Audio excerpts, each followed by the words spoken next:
कभी सोचा है कि कुछ कहानियां वो क्यों पीढ़ी दर पीढ़ी हमारा पीछा नहीं छोड़ती? आज हम एक ऐसी ही कह सकते हैं, एक ऐसी ही हिंदी लोक कथा की परतों को खोलने वाले हैं। देखिए, ये सिर्फ एक कहानी नहीं है, ये तो एक चेतावनी है। एक ऐसी चेतावनी जो आज भी अंधेरा होने के बाद गूंजती है। तो चलिए इस रहस्य को समझने की कोशिश करते हैं। और कहानी की शुरुआत बस इस एक लाइन से होती है। सोचिए जरा, एक ऐसा गांव जो दुनिया से बिल्कुल कटा हुआ है, जिसकी कोई पहचान ही नहीं है। ये एक लाइन, बस ये एक लाइन ही हमें उस जगह के अकेलेपन और आने वाले खतरे के लिए एकदम तैयार कर देती है।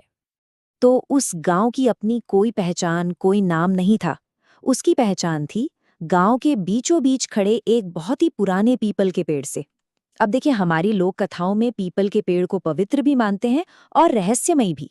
लेकिन इस कहानी में वो सिर्फ एक पेड़ नहीं था, वो गांव के दिल में बसा हुआ एक डर था। उसकी जड़ें वो जमीन से ऐसे बाहर निकली हुई थी जैसे किसी के गांठदार हाथ हों जो जमीन को कस के पकड़े हुए हैं। गांव में ना एक नियम था जो कहीं लिखा नहीं था, पर सब मानते थे। जैसे ही सूरज ढले, उस पेड़ से दूर हो जाओ। सब यही मानते थे कि अंधेरा होते ही पेड़ के नीचे एक डायन आ बैठती है। दिन के उजाले में तो सब ठीक था, बिल्कुल सामान्य। लेकिन रात रात अपने साथ एक अनजाना खौफ लेकर आती थी। और उस डायन का होना वो सिर्फ कोई एहसास नहीं था, उसका असर तो पूरे गांव पर पड़ता था। कहते हैं जब वो हंसती थी तो उसकी आवाज सुनकर कुत्ते डर के मारे रोने लगते थे, बच्चे नींद में चीख उठते थे और हिम्मत से हिम्मत वाले आदमियों की भी टांगें कांपने लगती थी। पर सबसे डरावनी बात तो ये थी कि वो नाम लेकर बुलाती थी। तो सवाल यही उठता है ना कि अगर कोई जवाब दे दे तो क्या होता है? अगर उस आवाज को सुनकर कोई पलट जाए या उसका जवाब दे दे, तो फिर उसका अंजाम क्या होगा? इसी सवाल का जवाब एक आदमी की कहानी में छुपा है। तो चलिए कहानी के इस हिस्से में मिलते हैं हरिया से। एक रात की बात है, हरिया नशे में धुत घर लौट रहा था और बस उसने एक गलती कर दी। उसने वही रास्ता चुन लिया जिससे पूरा गांव बचकर निकलता था। हाँ, वही पीपल के पेड़ वाला रास्ता। और बस यही उसका आखिरी फैसला साबित हुआ।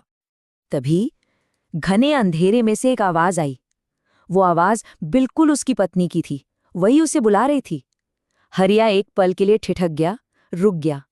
उस आवाज में एक अपनापन था, एक ऐसा बुलावा था जिसे नजरअंदाज करना बहुत मुश्किल था।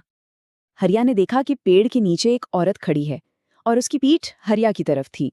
उसने पूछा, कौन है? और बस उस औरत ने बहुत बहुत ही धीरे धीरे अपनी गर्दन घुमाना शुरू किया। यहाँ आकर कहानी की रफ्तार एकदम धीमी हो जाती है और डर बढ़ने लगता है।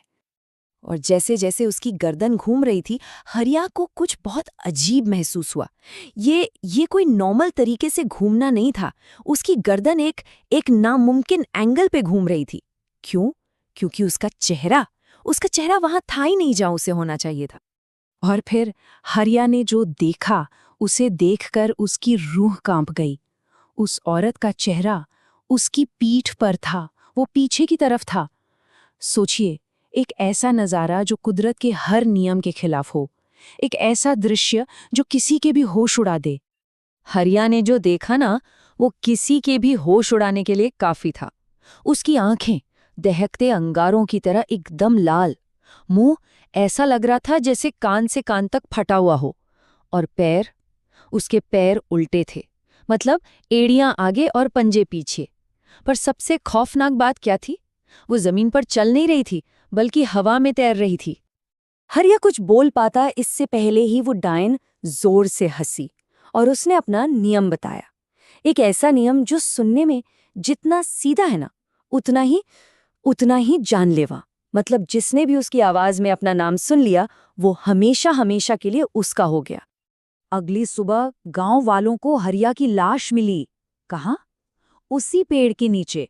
उसका शरीर तो सीधा था, पर उसका सिर ठीक उसी डायन की तरह पूरी तरह पीछे की ओर मुड़ा हुआ था। मानो उसने जो देखा था वो आखिर में वैसा ही बन गया था। लेकिन हरिया की मौत वो कहानी का अंत नहीं थी, बल्कि वो तो एक भयानक शुरुआत थी। उस एक घटना के बाद पूरे गांव पर एक अजीब सा मनहूस साया मंडराने लगा। डर अब सिर्फ उस पेड़ तक नहीं रहा, वो लोगों के घरों में घुसने लगा था। और इसके बाद गांव में अजीबोगरीब घटनाएं बढ़ने लगी। पहले हफ्ते तो घरों में रखा दूध अपने आप फटने लगा, दरवाजों पर नाखूनों के निशान मिलने लगे। दूसरे हफ्ते तक तो हालत ये हो गई कि बच्चे खाली दीवारों को देख के हंसने लगे थे। और फिर अगली अमावस्या को पेड़ के नीचे अब एक नहीं बल्कि 2 औरतें दिखाई देने लगी। तो जाहिर है, जब डर हद से ज्यादा बढ़ गया तो गांव वालों ने आखिरी उम्मीद के तौर पर एक तांत्रिक को बुलाया। उन्हें लगा कि भाई अब तो कोई दिव्य शक्ति ही उन्हें इस मुसीबत से बचा सकती है। तांत्रिक ने आते ही सिचुएशन को समझ लिया और उसने एक बहुत ही भयानक चेतावनी दी। उसने साफ साफ कहा कि ये कोई मामूली आत्मा नहीं है, और अगर इसने किसी एक भी इंसान की परछाई को काबू कर लिया तो फिर पूरे गांव को कोई नहीं बचा सकता। अब लड़ाई सिर्फ एक आत्मा से नहीं थी, अब तो पूरे गांव के वजूद की लड़ाई थी। तो उस रात गांव को बचाने के लिए आखिरी कोशिश की गई। तांत्रिक ने ठीक आधी रात को पेड़ के नीचे एक अनुष्ठान शुरू किया। अब पूरे गांव की उम्मीदें बस उसी पूजा और उसके मंत्रों पर टिकी हुई थी। पूजा चल रही थी, मंत्रों की आवाज चारों तरफ गूंज रही थी, लेकिन तभी अचानक सब कुछ शांत हो गया। हवा तक रुक गई और तांत्रिक के मुंह से मंत्र निकलने बंद हो गए। ऐसा लगा जैसे उनका वो आध्यात्मिक कवच वो टूट चुका था। और तभी पेड़ से वही डरावनी हंसी गूंजी और एक ऐसी बात सामने आई जिसने तांत्रिक के भी होश उड़ा दिए। आवाज आई, मंत्र मुझ पर काम नहीं करते, क्योंकि मैं बाहर से नहीं, मैं तो घर के अंदर से आई हूं। मतलब साफ था, ये बुराई बाहर से नहीं आई थी, इसकी जड़ गांव में ही कहीं थी, अपनों के ही बीच। और जैसे ही ये शब्द कहे गए, एक ऐसी घटना घटी जिस पर यकीन करना मुश्किल है। गांव के हर एक घर का दरवाजा एक साथ अपने आप खुल गया और हर घर के आंगन में वही औरत खड़ी थी, पीठ सामने और चेहरा पीछे की तरफ। खतरा अब एक जगह पर नहीं था, वो हर जगह था, हर घर में था। अगली सुबह जब मदद के लिए लोग उस गांव में पहुंचे तो उन्हें वहां कोई नहीं मिला, कोई भी नहीं। पूरा का पूरा गांव खाली था, ना कोई आदमी, ना कोई औरत, ना कोई बच्चा।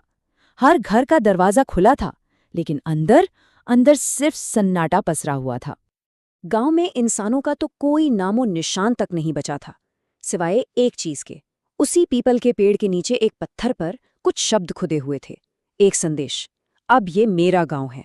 ये उस डायन की जीत का ऐलान था। अब वो गांव इंसानों का नहीं, उसका था।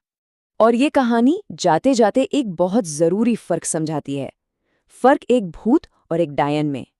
देखिए, एक भूत शायद दरवाजा खटखटाएगा, लेकिन एक डायन, उसे किसी इजाजत की जरूरत नहीं, वो सीधे अंदर आ जाती है।